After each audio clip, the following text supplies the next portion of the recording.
छत्रपती शिवाजी महाराजांना स्वतःच राज्याभिषेक का करून घ्यावं लागलं, का करावा लागला स्वतःचा राज्याभिषेक सोहळा, आणि राज्याभिषेक सोहळ्यासाठी काय त्रास झाला छत्रपती शिवाजी महाराजांना, आणि राज्याभिषेक सोहळा करून घेणं किती महत्वाचं होतं, काय काय महत्व होतं राज्याभिषेकाचं, याची संपूर्ण माहिती या व्हिडिओच्या माध्यमातून देतोय. आणि म्हणून व्हिडिओ शेवटपर्यंत पहा. नक्कीच या व्हिडिओमधून नवीन काहीतरी माहिती तुम्हाला मिळणार आहे. आपल्याला फक्त एवढंच माहिती आहे, 6 जून 1674 ला रायगडावर राज्याभिषेक सोहळा संपन्न झाला, आणि म्हणून तेव्हापासून आपण रायगडावर राज्याभिषेक सोहळा आपण साजरा करत आहोत. इतकंच माहिती आहे. याच्या पाठीमागं काही प्रमुख कारणं आहेत. याच्या पाठीमागं छत्रपती शिवाजी महाराजांना प्रचंड त्रास झालेला आहे. याच्या पाठीमागं छत्रपती शिवाजी महाराजांकडे शिवराज्याभिषेक सोहळा अभिषिक्त राजा नव्हता, म्हणून बऱ्याच अडचणी येत होत्या, आणि या सर्व अडचणी आपलेच मंत्री निर्माण करत होते. हे कटू सत्य आहे. हो, हे कटू सत्य आहे. आणि म्हणून आपल्या सत्ता कारणामध्ये, धर्म कारणामध्ये धर्माचंही काम करायचं आहे, सत्तेचंही काम करायचं आहे. धर्माचं काम करताना अडचण यायची, म्हणून छत्रपती शिवाजी महाराजांना शिवराज्याभिषेक स्वतःच करून घ्यावा लागला. हे कटू सत्य आपल्याला स्वीकारावंच लागेल. एक सत्य तुमच्या समोर मांडतोय. शिवराज्याभिषेक सोहळ्याच्या अगोदर जर हिंदू धर्मातला कोणी इतर धर्मात गेला, किंवा त्याला मुद्दाम मुसलमान केलं, तर त्याला परत हिंदू करून घेणं छत्रपतींना अवघड होतं, आणि तो अधिकार मुळात छत्रपतींना नव्हता.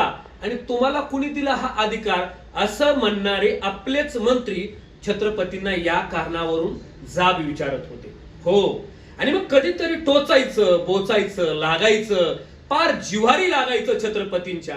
अरे, एवढं मोठं स्वराज्य आपण उभा करतोय, आजपर्यंत या मंत्र्यांनी साथ दिली इथपर्यंत, पण आपल्याला या कामात कुठंतरी आपलेच मंत्री आडकाठी घालतायत, आपलेच मंत्री आपल्याला आडवं येत आहेत, आपलेच मंत्री आपल्याला ज्ञान पाजळतायत, आणि म्हणून त्यांना उत्तर तर देणं गरजेचं आहे.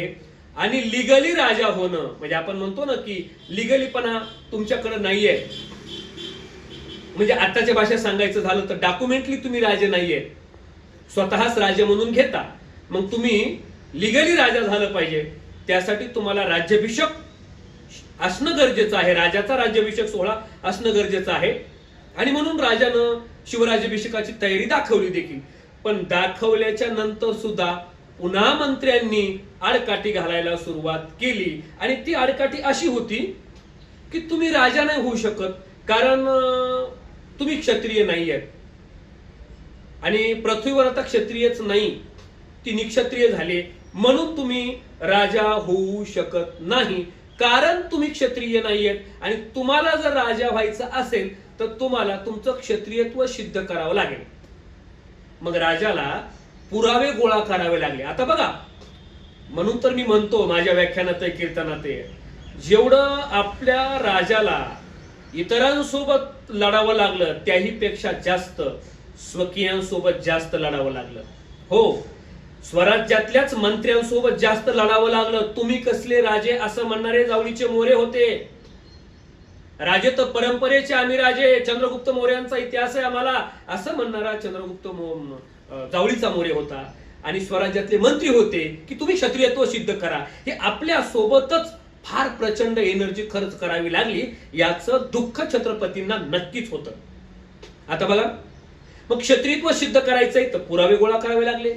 मग शिवबाराजांनी पुरावे गोळा करायला सुरुवात केली, कारण अभिषिक्त राजा तर व्हायचंय, पुरावे तर गोळा केले पाहिजे. पुरावे गोळा करायच्या कामाला छत्रपती शिवाजी महाराज लागले, पुरावे गोळा केले. हे फक्त पुरावे कशासाठी होते? चला, आलेली आडकाठी कसं तरी काहीतरी आपण आता हे पुरावे देऊन आपल्याला बाजूला करावी लागेल, आणि आपल्याला अभिषिक्त राजा व्हावे लागेल रयतेसाठी, जनतेसाठी.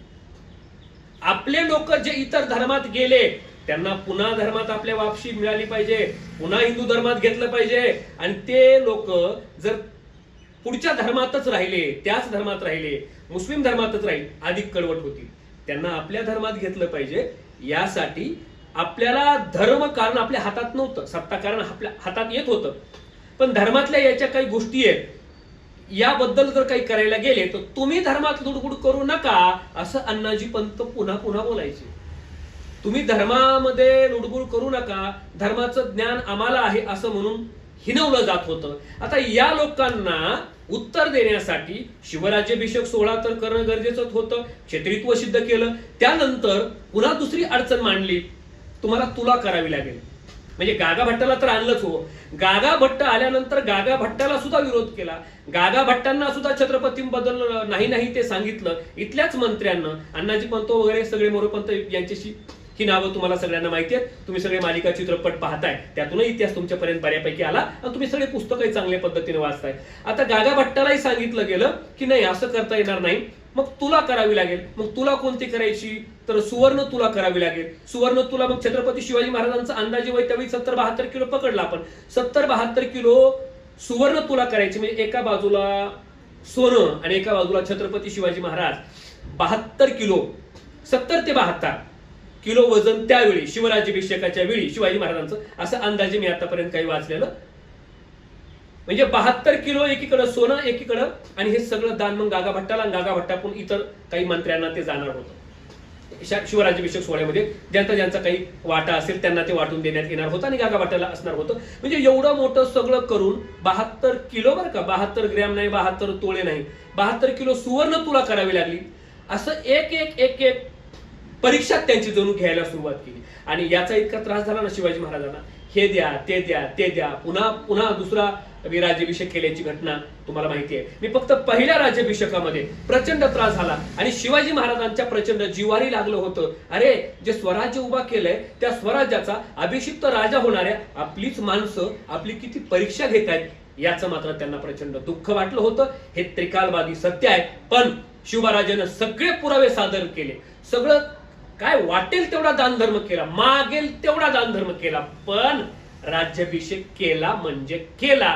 राजा बुद्धिवानही होता, शीलवानही होता, शौर्यही होतं. सगळ्या गुणांना संपन्न असलेले छत्रपती शिवाजी महाराजांनी शेवटी करूनच दाखवलं. 6 जून 1674 हा राज्याभिषेक सोहळा पूर्ण झाला. आता पुढच्या राज्याभिषेकाची गोष्ट मी पुढच्या असाच एखाद्या व्हिडिओमध्ये सांगेल. पण आपलं चॅनल मुळात भाषण कला प्रशिक्षण, भाषण कसं करावं, वक्तृत्वाचं ट्रेनिंग मी पुणे मुंबईला देतो. या संदर्भातलं असल्यामुळे काही मर्यादा तर आहेतच, पण तुर्तास ही माहिती आपल्या भाषण करणाऱ्या लोकांपर्यंत सुद्धा जावी म्हणून तुमच्या भाषणात कधी हा उल्लेख करायला लागला तर हेही नॉलेज तुम्हाला थोडंफार असावं, या कारणानं हा व्हिडिओ बनवला. भेटूया अशाच नवीन व्हिडिओमध्ये. आमचं 3 दिवसाचं निवासी भाषण कला प्रशिक्षण जॉईन करायचं असेल दिलेल्या नंबरवर संपर्क साधा. आमचं वक्तृत्वाची साधना नावाचं पुस्तक आहे. भाषण कलेवर अतिशय सोप्या पद्धतीने भाषण करायला शिकवणारं घरपोच ही पुस्तक मागू शकता किंवा माझं ऑफलाईन आणि ऑनलाईन दोन्ही प्रकारचे कोर्स आहेत. भेटूया भाषण कला प्रशिक्षणाच्या ट्रेनिंग मधून अथवा पुस्तकाच्या माध्यमातून.